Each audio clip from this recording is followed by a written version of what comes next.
Hey guys, I look like crap. Don't mind it. I have to make this video. It wasn't supposed to be a video, it was just supposed to be short, but the story is just way too long and way too important for me to just leave it as a short. I've gotta let everybody know how I feel about this situation as soon as freaking possible, because it is just so near and dear to my heart, and it honestly makes me mad to know, like, you have no idea how mad it makes me, you guys. So I took a break from TikTok and I go back on TikTok, and all of a sudden it is trending to make fun of seizures again. And in no way do I find it okay to make fun of any disability, but a disability of that magnitude. And so many people, they're gonna say it's not a disability, it's not a disability. You try being paralyzed and not being able to do anything, because that's basically what it is when you're having a seizure. You are paralyzed in your own body. You see everything that's going on. If you are having a seizure where you can, like, you can tell what's going on. Sometimes you have a seizure where you black out. But I'm gonna tell you guys my story. This is not an official video. It's supposed to be short, but it is so important to me, so I'm just gonna tell you guys. I had my first seizure at 9 days old, and my mom had me in a bassinet, and she was talking to her two friends on the couch.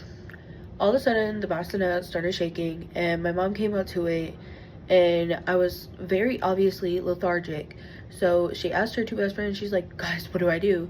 They said, get her to the hospital right now. Lo and behold, I go to the hospital with my mom. Like, obviously, I'm 9 days old. What the fuck? So I go to the hospital, and the hospital in our town is literally so crap, you guys.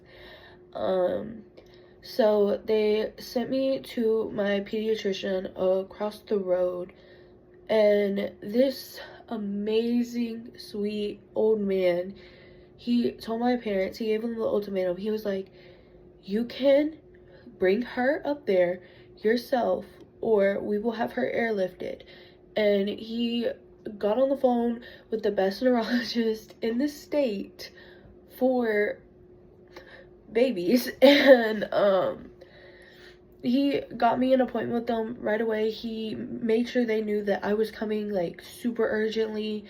It would be like 4 to 5 hours before I was there, but he told my mom that, like, y'all are either going right now or we're airlifting her without y'all. Like, no ifs, ands, or buts about it. And, like, I thank him so much, because when I got there, things were so much worse than any of us knew.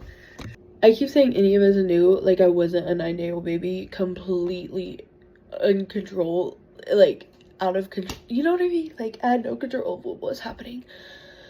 But mind you, these are my mom's accounts, and, like, it's still a little bit iffy in my brain because, like, I wasn't there. Well, I was there. Y'all, I was 9 days old. Give me a break. Anyways, but yeah, so my mom, she left my dad with all the other kids. Mind you, at this time, I only had 7 siblings, I believe. And, like,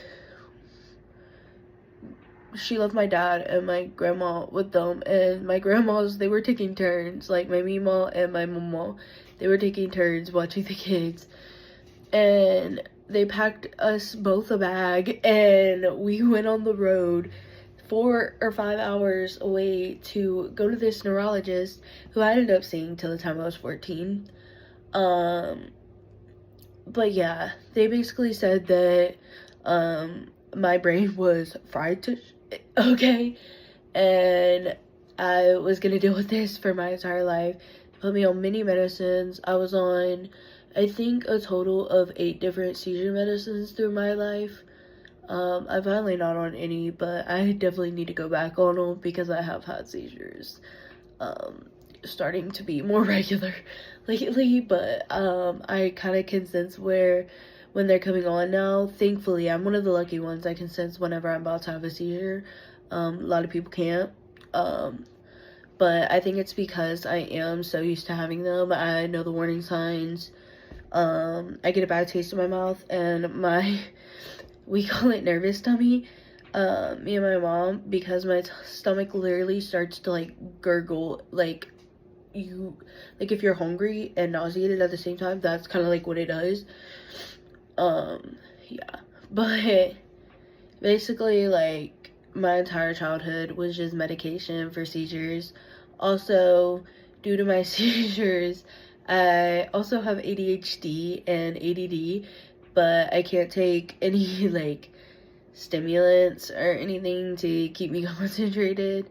So, yeah. I also have depression, so I can't take any anxiety or depression medicine because of my seizures, because they cause dystonic reactions where I end up having grand mal seizures, and y'all do not want to see that crap.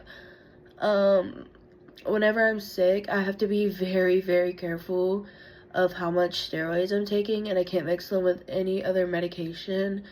An antibiotic at most is what I can mix it with. God forbid I am taking another medicine for something else and I take a seizure, like I take a stimulant, a seizure is gonna happen, guys. And if I get sick and I get started on any new medicines while I was in school, I would have to bring a note in to every single teacher to make sure they were aware they had to keep extra good eye on me because I was most likely gonna seize in their class. And then in grade school, it was literally terrible. I had one of my worst grand mal seizures. No, this was a absent seizure that I'm about to recount to you. In this one, I did black out. Thank God, I do not want to remember it. I apparently it was really bad. It lasted 4 minutes. To the point where they had to have an ambulance come pick me up out of my desk. In the middle of class, they literally, my sweet, sweet, sweet teacher, the literal best teacher I've ever had in my life, love her to death. I'm naming one of my kids after her. She was my second and kindergarten teacher. She noticed that I was out of it. She knew what was going on immediately, so she literally went across the hall, told the teacher, "You're taking my class," sent the entire class in there, called 911, called the office. 911 came. They wheeled the gurney in. They got me up on the gurney, wheeled me out. The teacher rode in the ambulance to the hospital because my mom was also out of town on a business trip at the time. So, she rode to the hospital with me and stayed with me by my bedside until my mom could get there. I think my mom was in like Arizona at the time too. Mind you, we live in Louisiana, so she is literally the best teacher in the world. She like deserves everything good in life, I swear to God. I love her so much to this day.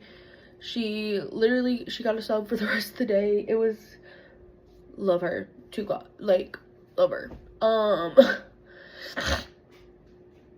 Then I've had so many seizures, you guys. Like, I have absent seizures where I have been in school. I'm gonna recount one of the like latest ones that I had in high school. I was in math class. I had three absent seizures in high school where the teacher did not notice.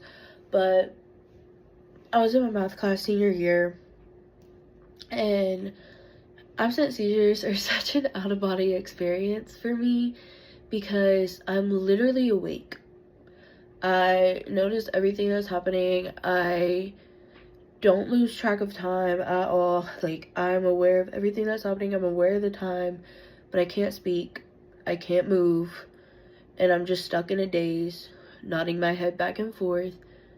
And my, like, the inside of my body is, like, running 1,000 miles per hour, but the outside is running so slow. And, like, it's like a stop, like, it's I just don't know how to describe it. It's indescribable, and it's so scary because you're literally paralyzed. And seizures are such a scary thing because it's literally your brain's short-circuiting, and like, if they last too long, you could eventually become brain dead. And it is so scary that you can't alert someone when I am having an absent seizure, because what if it does last long? But thank God I can like keep track of time on my seizures. Because I've gotten to the point where I'm so advanced that I be timing them, y'all. Like, but yeah, I've had grand mal seizures as well, where you like completely flop down on the deck, you're flopping like a fish. Those are the ones that people tend to make fun of the most. And they are the most traumatic ones, in my opinion, because it's literally like you black out and your entire life is flashing before your eyes, because they're just so scary. And you could hit your head, you could swallow your tongue, you could do so much damage with one of those if no one's around. Thank God I've never had one where no one was around. But y'all, like, I just don't get why people make fun of them. I remember I was at the movie theater with my stepmom. It was like my second time meeting her. We were there with like my cousins, my step cousins, my dad and my sister, and I think my brother maybe. We were all there. We were watching a movie, and I could not go to the movies when I was younger, but my dad could not grasp that concept for the life of him. My dad couldn't grasp a lot of things though. I ended up having a stomach seizure there. Thank God it wasn't like a bigger seizure. It was just a stomach seizure. It was embarrassing as hell though, because it was my second time meeting my stepmom.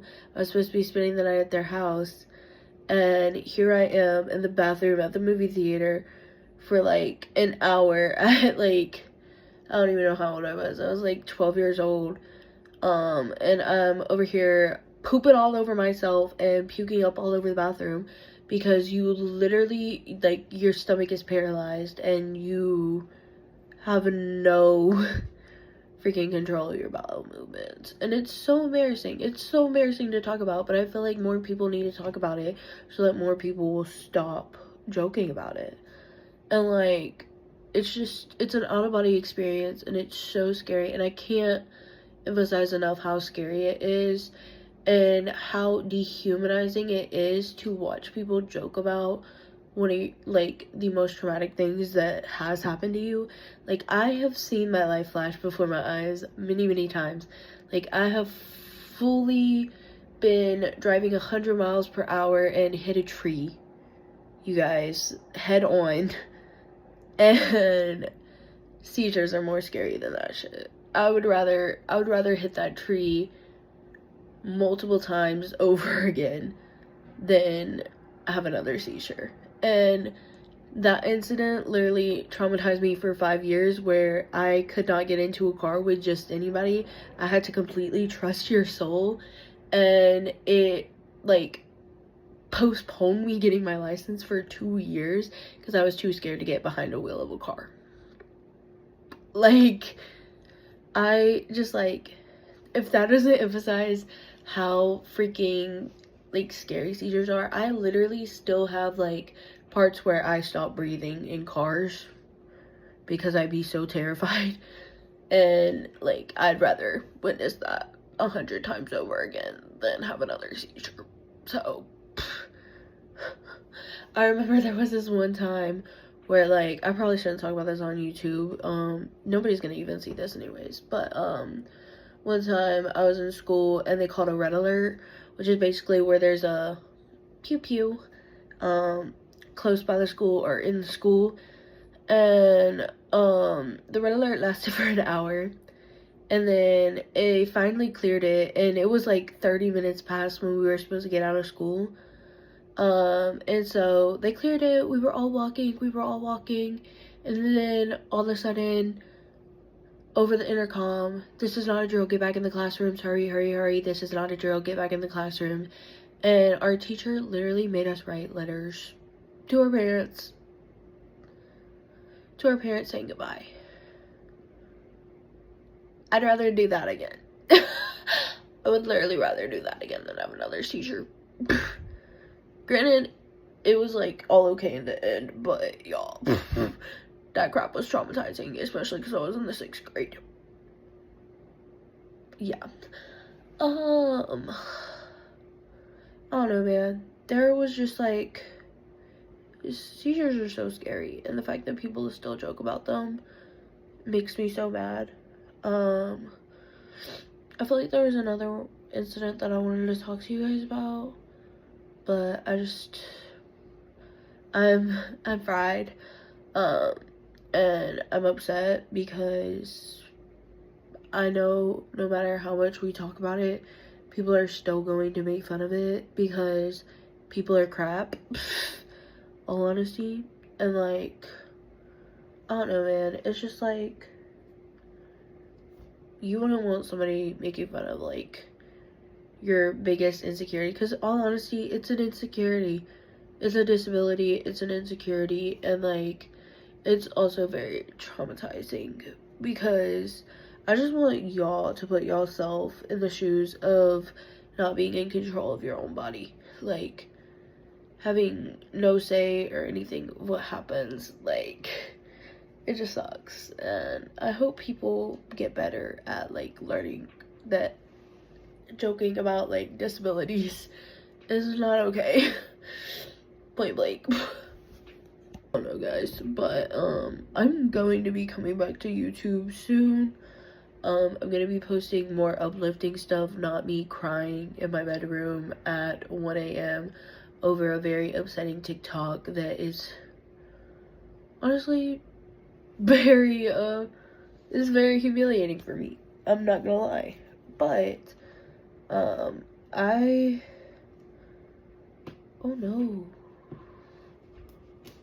no, I rent this place and the paint just peeled off. Ruh-roh. I think the next video I'm gonna do is an apartment tour, because I have my own apartment. It's a 2-bedroom, so I think that's gonna be the next video I do. Yeah, I don't know, but don't make fun of seizures, guys, because it's really dehumanizing for us people that have seizures.